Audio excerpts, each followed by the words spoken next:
Governor Volpe,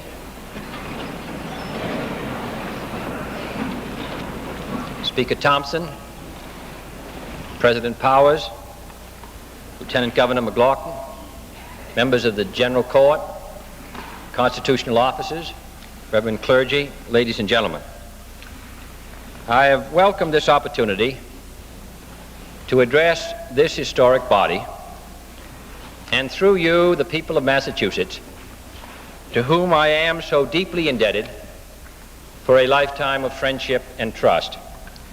For 14 years, I have placed my confidence in the citizens of Massachusetts, and they have generously responded by placing their confidence in me.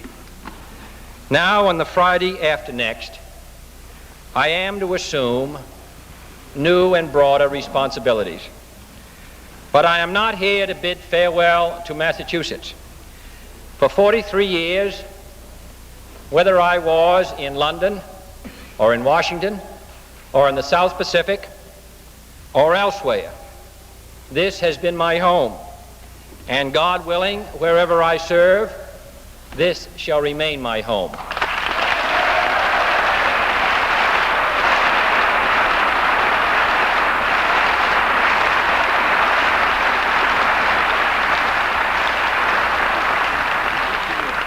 It was here that my grandparents were born. It is here, I hope, that my grandchildren will be born. I speak neither from false provincial pride nor artful political flattery. For no man about to enter high office in this country can ever be unmindful of the contributions which this state has made to our national greatness. Its leaders have shaped our destiny long before the great republic was born. Its principles have guided our footsteps in times of crisis as well as in times of calm. Its democratic institutions, including this historic body, have served as beacon lights for other nations as well as for our sister states. For what Pericles said of the Athenians has long been true of this Commonwealth: we do not imitate, for we are a model to others. And so it is that I carry with me from this state to that high and lonely office to which I now succeed more than fond memories or firm friendships.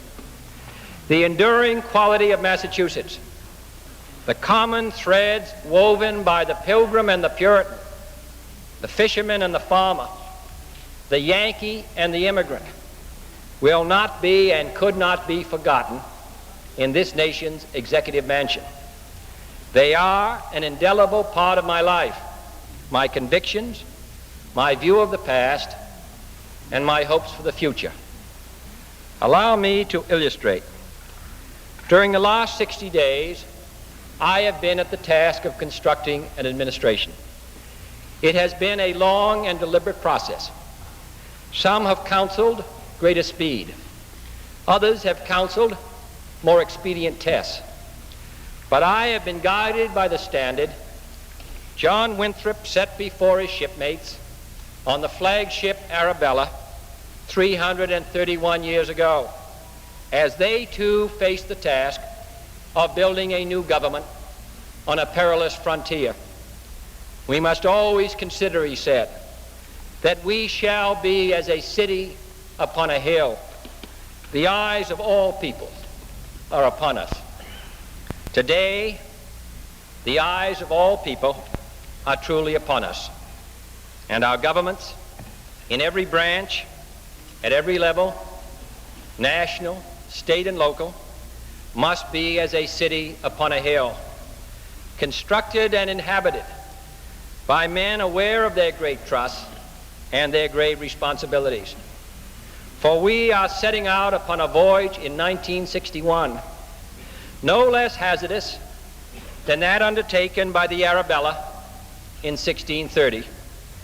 We are committing ourselves to tasks of statecraft no less awesome than that of governing the Massachusetts Bay Colony, beset as it was by terror without and disorder within.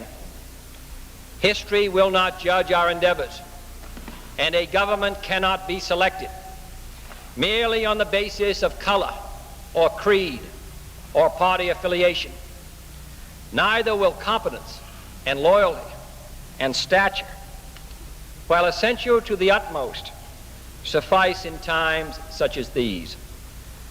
For of those to whom much is given, much is required.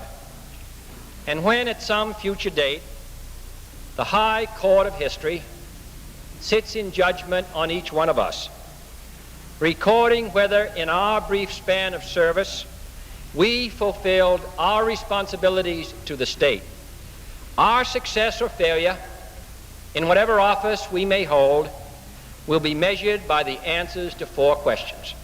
First, were we truly men of courage, with the courage to stand up to one's enemies and the courage to stand up when necessary to one's own associates, the courage to resist public pressure as well as private greed? Secondly, were we truly men of judgment, with perceptive judgment of the future as well as of the past, of our own mistakes as well as the mistakes of others, with enough wisdom to know what we did not know and enough candor to admit it? Third, were we truly men of integrity, men who never ran out on either the principles in which they believed or the people who believed in them, men whom neither financial gain nor political ambition could ever divert from the fulfillment of our sacred trust? Finally, were we truly men of dedication, with an honor mortgaged to no single individual or group and compromised by no private obligation or aim, but devoted solely to serving the public good and the national interest? Courage, judgment, integrity, dedication, these are the historic qualities of the Bay Colony and of the Bay State, the qualities which this state have consistently sent to this chamber, here in Beacon Hill in Boston and to Capitol Hill back in Washington. And these are the qualities which, with God's help, this son of Massachusetts hopes will characterize our government's conduct in the 4 stormy years that lie ahead. Humbly I ask his help in that undertaking, but aware that on earth his will is worked by men, I ask for your help and your prayers as I embark on this new and solemn journey. Thank you.